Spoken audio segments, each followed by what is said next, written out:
Welcome to Pathways to Success, a program that supports our micro, small, and medium enterprises here on BNC, the Billionario News Channel. I'm Mai Rodriguez.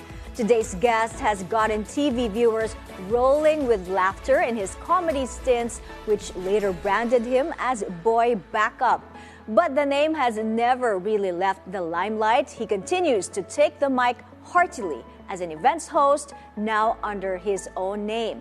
With just the same brand of humor and the goal to capture moments, he now graces weddings and corporate events. Singapore-based website The Wedding Vow branded him the #1 wedding host in the Philippines. And we are excited to have on the show Eri Neeman. Hi, Eri. Hi, welcome. it's nice to meet you, Mai. Thank you for having me. Very good to have you here. You're the wedding industry's finest achievers, under 40. But let's talk about first how you got started. Your background on TV, doing comedy. You even did improv. How did it all start? Oh well, I always loved entertaining people. That was definitely something that I think you know, when you go on stage when you're a kid and you kind of realize that, okay, I kind of like it. I loved entertaining people, so that was probably the reason to kind of take up all of these. So you did like entertaining relatives when they're over for Christmas, right? And you got the applause. Feeling ko kulang ako sa pansin ng bata, so I wanted to get it from everyone else. Yeah. So I think that was probably the reason. Yeah, and you have a rich background in comedy, being Boy Backup, and later co-founding Comedy Manila. Yes. Was it natural for you to also like hosting? Yeah, hosting was actually the first thing I definitely got into in terms of just being an entertainer, and just because there are many ways to entertain, right? You can be a writer, you can be an actor, you can be a comedian, you can be so many things, right? Hosting was just kind of like the direction.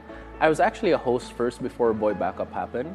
It's just that when Bubble Gang happened and Boy Pickup happened and all of those things happened, it was like a whole national thing, right? So it was kind of like a household thing. So I kind of got known for that because it was just a bigger audience. But even before Boy Backup, Bubble Gang, all those times, I was really a host. Yeah, you left showbiz though 10 years ago. Yeah, 8 to 10 years ago, I would say 7 to 10 years ago. How was the transition to hosting, and how did your comedy, TV, radio background, how did all that shape your hosting style? I just wanted to be better. Because I remember I took up radio, improv, and stand-up because I really wanted to be an MTV VJ. Yeah, that was a dream. okay. Diba MTV, like syempre, It was 90s, big. yun talaga, diba? That was it. So I really wanted to do it. I auditioned and I was horrible. I auditioned again. I came so close. And I remember when I didn't make it for the last VJ hunt, I went to Francis Lumen, who was like the owner of MTV at the time, MTV Philippines. I said, I'll be back. So I saw to myself, like, I'm not good enough. I need to get better. So that's when I took radio, that's when I took improv, that's when I took stand-up, so that I can be better. And I eventually became an MTV VJ. Wow, congrats to that.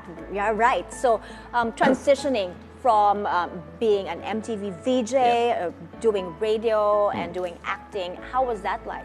Transitioning, I think it was just kind of like it's in the spirit of entertaining and kind of like wanting to just make people laugh and just do that. So making people laugh is definitely a big part of like what I'm about, and I love doing that.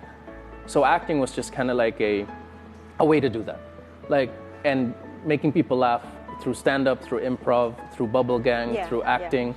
It was that. But it's all in the same thread anyway. It's in the spirit of entertaining. It kind of sharpened like the same weapon, I would say, in terms of the entertainer I wanted to be. So I had all these different types of experience that made me the kind of host I am now, or the kind of entertainer I am now. So I would say those things definitely shaped. Maintaining that drive though, how was it for you? Like, I think growth is definitely something that I'm sure you can relate. Like, you know, as a professional, you always want to keep growing.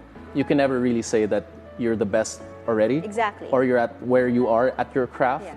I think there's always something to learn every day. Never, and it never stops, right? So I think if you really tell yourself that, okay, I'm really here now, I'm the best now, I'm already the best, that's when you stop growing. And that's when everyone else who sees growth, I would say, in like a never-ending way, will eventually surpass you. Because you just say, I'm ready, I don't. If you say you're the best at what you do already, you're saying you have nothing more to learn. But being branded as the #1 wedding host in the Philippines, does that take the pressure off, or do you still get nervous? That's a good question. No, but that was a gift. Listen, that was a feature. Like, I would never say that, and there are so many talented hosts like here in the country. But when that was featured and that came out, that came from like someone outside who said it, to be acknowledged that way definitely gave confidence. Pressure-wise, I think it could be pressure if you look at it a certain way, but I always look at it way as like, oh, you acknowledged me when I was that. But I grew since that feature. Like, I'm better now. As long as I just keep, I think I put the most pressure on myself. We always do that. Yeah, I think that's the thing. So for me, we're our worst critic, right? So I have a standard that I set for myself. So I would say, what people say or comparing to this or that, I don't think it's healthy perspectives. Like, oh, you're #1, I have to be, like, you don't really let that get in the way. It's just like you were featured and they were kind enough to say such nice things at that point in your career, but I'll never stop getting better. I'll never stop growing. So for me, it was more of like a confidence boost and like an appreciated acknowledgement.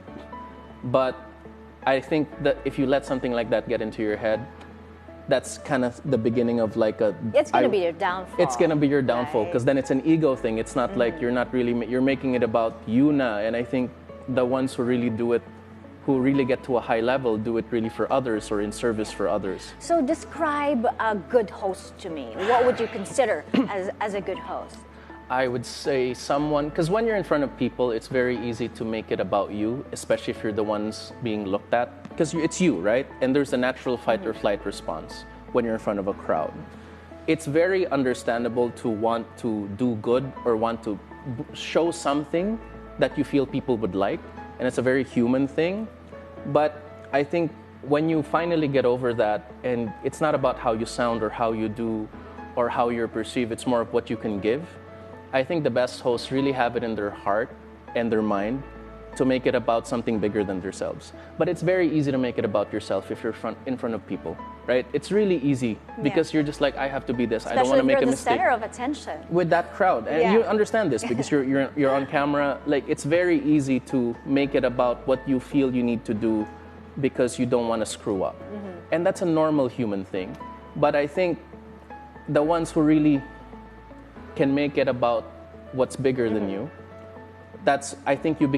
I think the best types of work comes from acts of service, right? Right. Where you make it something bigger than yourself. And there's also an art to it, the art of connection, the art of communication, right? There's lots more to talk about, and indeed, we always have to build on our strengths. Up next, we will talk about wedding hosting that made the Eri Neeman today. Stay tuned to BNC, the Billionario News Channel.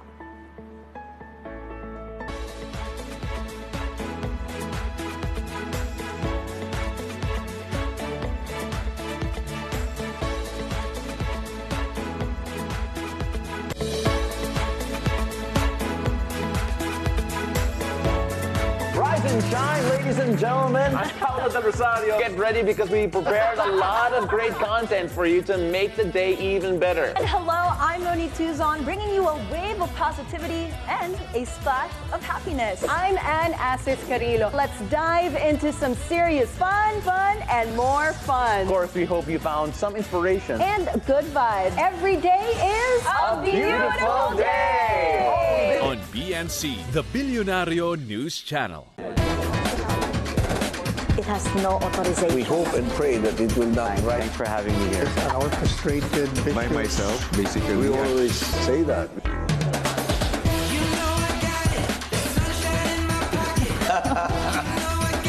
It depends. A well-concerted effort. Perhaps I can reiterate. My greatest beefsteak.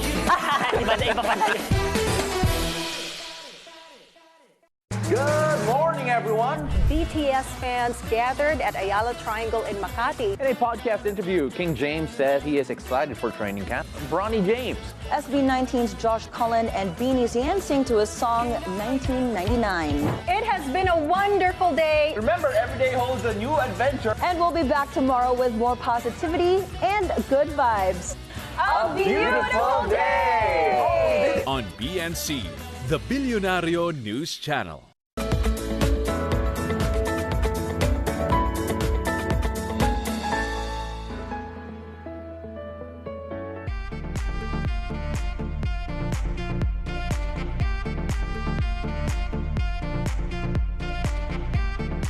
Welcome back to Pathways to Success. We're still with top events host, Eri Neeman. Now, Eri, tell us, what are your pre-wedding preparations? What do you do? What's your routine to prepare for an event? Well, usually you kind of align with the coordinators and the lights and sound, because you kind of work on your timings and you go through the program. And I would say that's the most, but I think the most important is getting into the right mindset. We were talking like in the last break about making it about anything other than you, right? And it's easy to be conscious as a host when you're in front of people. I always, when I realized that, like, oh, because I fell into that. I wanted to have a good voice. I wanted to make sure people laugh, but it was all I think then I policed myself when I realized I think the best ones make it about something bigger than themselves. And I remember when I realized that about maybe 8 to 10 years ago, or maybe 7 to 10 years ago, I realized that. Then there were moments where I was just like thinking, oh, I think I made it a little bit about me when I was doing it. So it's kind of like policing how I was feeling at the time. So I think always getting into the mindset of like taking care of the couple, taking care of their moments. I think, and trying to find out how to connect with your audience. If you want to take care of them, you will connect. And the thing is, what we were talking about a while ago, like if you make it about yourself, it's hard to connect with someone who makes it about themselves. You can't. Like it's an energy that's very inward. It's not outward, right? So if you actually want to take care of other people and not make it about yourself, you already established that connection genuinely. True. During the gap, we talked about you recently just deciding to focus on weddings. So a few days ago. What led you to that decision? A few days ago. Just a few days ago. No, I've done it for so long, but there were so many points of growth because I did content creation, I did social media during the pandemic, I had a career in esports. There are so many things going on. There were so many things, but as a host, there were so many things, but I think I'm 37 years old, and there was this point where I'm like, what do I do next? What was my next chapter? So what was it about weddings that drew you in? Weddings always holds a close, it always holds close to the heart because it represents a decision of shifting away from showbiz to weddings.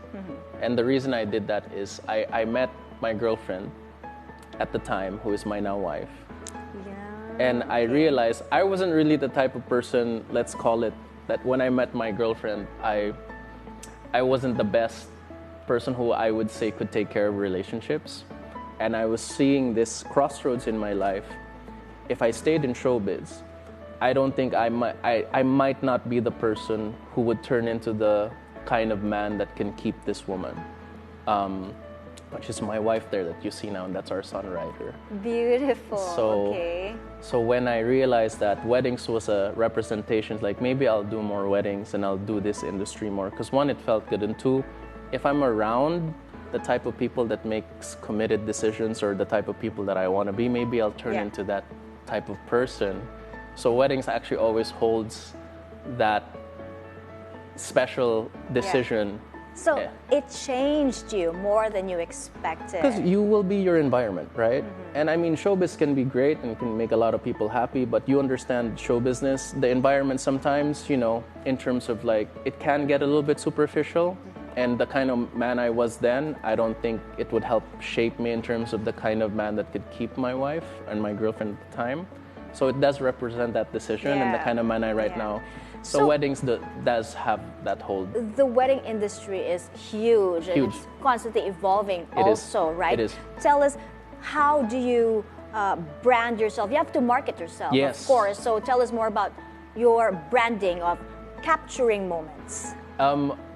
First and foremost, for anyone who wants to be, I would say, who wants to enter the wedding industry, you have to understand that what's at stake is the most special, one of the most special days in a person's life, in two people's lives, and for their family and friends. It's the big day. If I messed up your wedding, you wouldn't look at me the same. You'd be like, don't invite Eri here. Like, he ruined my wedding, right? There's a lot at stake. You really have to come more than anything from a place where you truly want to take care of the couple.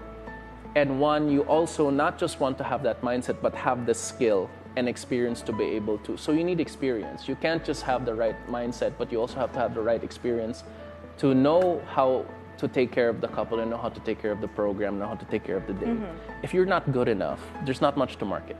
Tell us, how involved do you get with a program, with a couple, and what comes with your hosting services? Yes. Just to finish your prior question, be good enough and then market. Don't market first and not be good enough. So I would say get the experience first. Get as much as you can, then market, because you can't market a bad product, right? So I really come with the usual services I do for couples who book is I put together the program, I host their wedding, and I come up with things with them if they would like to do something fun, and I give my input on that. But it usually comes for online meetings. Online has been super convenient since the pandemic. It's just so much more efficient, so we do it through online. And we come up with our program flow usually, and then eventually host their wedding. And it goes from there, right? Being involved in the whole process. But when on the event itself, it's a whole other thing. You have to sustain your energy, and you have to also engage with the audience. Yes. So how do you do all that? Coming from a place where you really want to take care of the couple. I would say if you really just want to make it special for them, your energy kind of translates to that and you connect. In terms of entertaining, I would say all my years in stand-up, all my years in improv, all my years in being an entertainer has made me that kind of person. I would say good hosts have a good instinct for how energy feels and can really direct and manage and control and command energy. So that's something you get through experience. Again, if you get better, if you get the experience, these are things that you learn how to do. But it's always coming from a place where I always wanted to grow and get better, always wanted to take care of the couple, and I just kept getting as much experience as I could. I think stage time has been my biggest thing in terms of improving. Yeah, and I admire that drive in you. And there's so much more to learn from Eri here, but we have to take another quick break. Up next, we'll talk about the important role of a host in Filipino celebrations. Keep it here on Pathways to Success.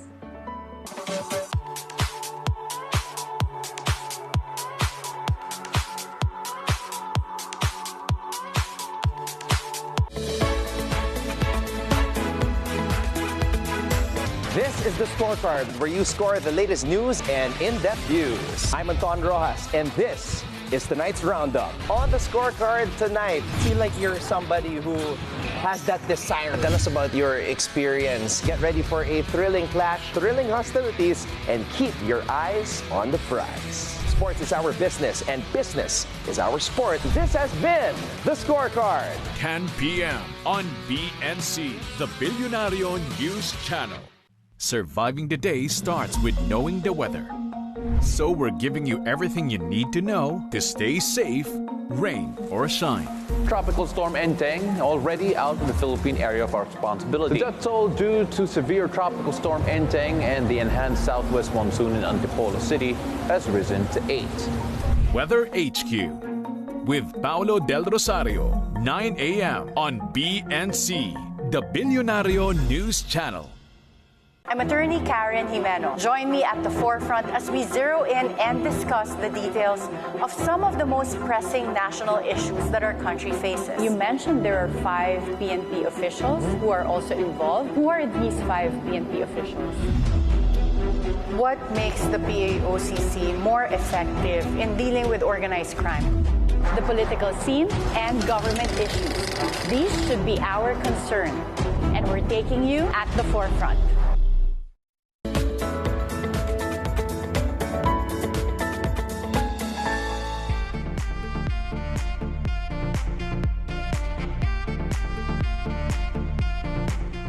Welcome back to Pathways to Success. Filipinos love big celebrations, and that is all put together by a vibrant host. If you've just joined us, our guest today, Eri Neeman, named as the #1 wedding host in the country. Now, Eri, we always look for authenticity, of course. So how do you do that, going beyond just sounding nice in hosting events, especially weddings? That's a great question, because I think hosts kind of also fall you kind of can fall into the trap where I think a host is more than just a good sounding voice. I always say, rather than trying to, I said this in an upload just a few days ago. I said, rather than trying to sound a certain way, simply just try to work on being the person that sounds that way. Because if you simply are that person, that's just how you sound. Like I said, I'm actually a lot calmer now when I host. Before, if you met me like 5 years ago, I had a little bit of a high pitchiness to it because there were certain anxieties that I had that I never dealt with. And for me, I said, rather than trying to sound calm, I became a calmer person. So I would say, rather than trying to sound good or sound like a certain way, become that person who simply sounds that way. That takes some inner work. That takes some reflections. That takes some things. But I would say, if you kind of get to know yourself, I mean, you cannot pour from an empty cup, but if you get to know yourself, then you can give more. Because whoever you are, what you are, it comes out anyway. Energy doesn't lie. Yeah. Energy will never lie. Whether you like it or not, it comes out. Even if you're trying to come out with the best version of what you want to project, that energy still reflects that. Let's talk about how you market yourself, how you promote yourself, because there's so many tools out there. I would say entertaining people and maybe trying to give value has been one of those ways. Rather than saying like, hire me, book me, I always say, I always just show them how I usually do it. Like, here's how I entertain, here's how I can help you, here's what I do and how I can give value, or you simply give value. Like, I had a YouTube phase where I just gave a lot of tips, like the importance of lights and sound, wedding, basically best wedding program, how lighting affects like your guests' energy, wedding etiquette, like how live feed is very, very important.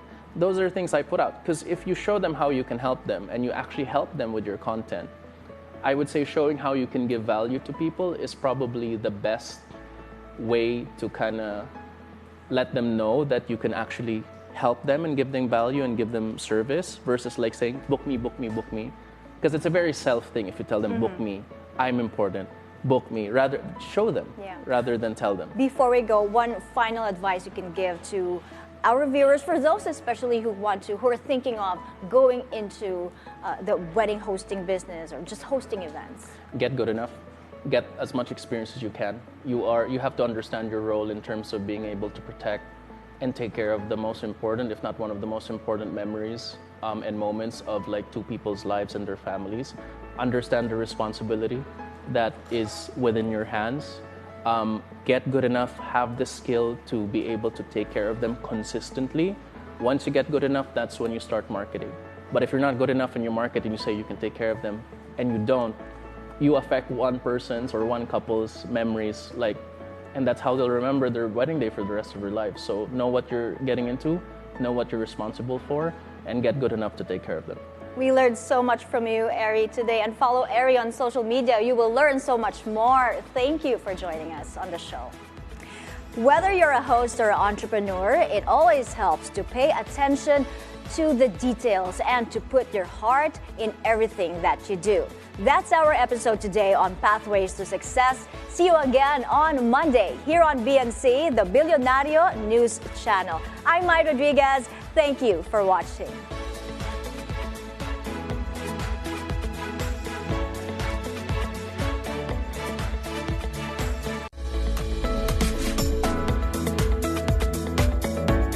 This is Pinky Webb, and it's a great opportunity.